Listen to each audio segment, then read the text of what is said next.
these flamingos walk our park in the morning as they interact with our guests. And now our guests are going to be able to interact with them and see them all day long. So let's turn our attention to the corner here as our stars of the show enter Flamingo Point. Oh my God.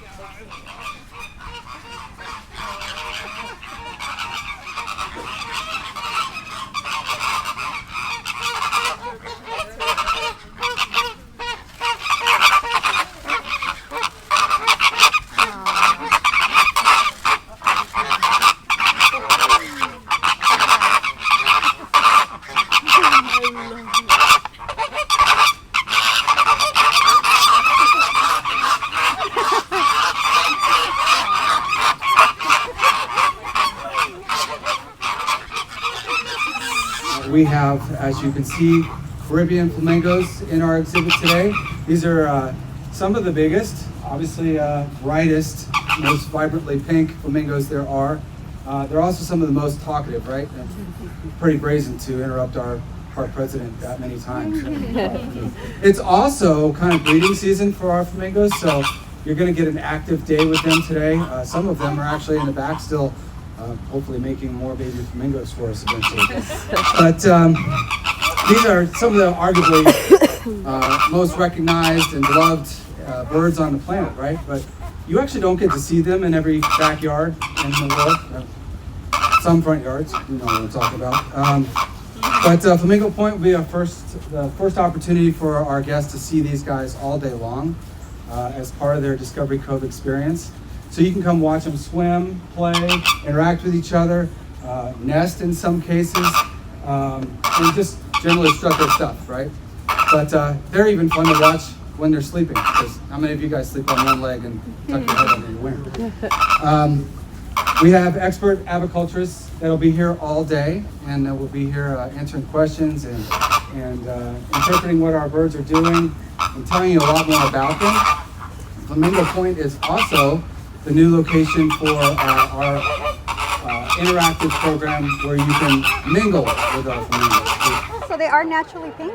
They're also going to eat a lot of food that's going to have beta carotene in it, so like shrimp or krill. That's going to kind of enhance the pink. It would be just like us eating like carrots or sweet potato to kind of enhance it. Has anybody ever tried to not feed them those things and see if they change color? Yeah, no, they're going to actually still be, they're still going to be pink. They're still going to be pink. They do love it though. They do love their krill. They do love it. That's what they like to eat. Yeah. How tall do they get? These guys are pretty tall. We have one I'm about 5'4". He's a little bit taller than me, so they can get pretty good height for a Caribbean flamingo. And do the males versus females get taller, or? You can say boys are taller. There are some boys a little bit shorter, so we would have to do a DNA sample in order to find out for sure if it's male or female.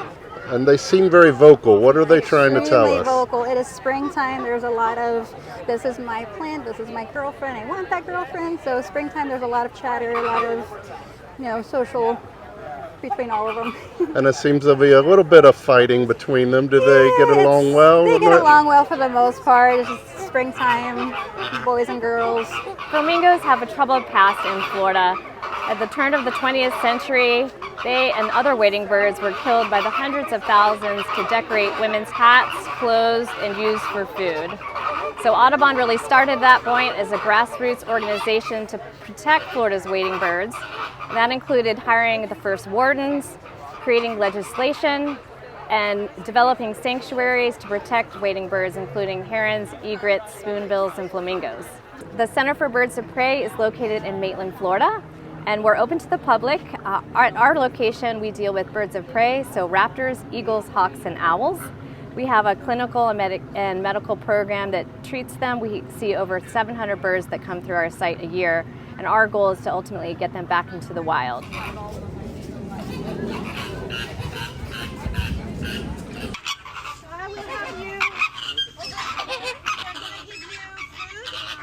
Bowls, so the best way to hold the bowl is like this with your fingers tucked under it. Also, to feed the birds, it's easier for them and for you to sit down. Really, you'll see they keep their head upside down. So please sit, okay? Hi. Oh my goodness. Hi. Oh, hi. So does anybody notice any difference between these guys in here.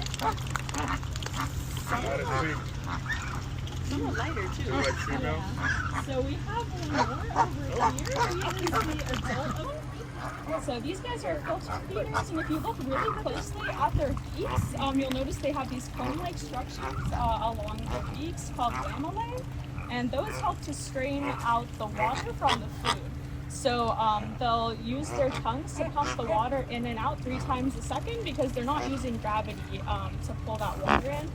So they have to pump it in and out with their tongue, and then they'll collect all the food and the water in their mouth, and then they'll just strain out the water to keep the food in, and then they'll usually lift up their heads and swallow the food. You'll see they also have nostrils up there above their mouths. Those are called birdie nostrils, are called nares, and sometimes you'll see, especially when they're in the salt water, the salt will collect around those nares, and that's where they get the coloration. So these guys get the where? Beta. It's finished. Sorry. Really? Really? That's what we're doing today. Yeah.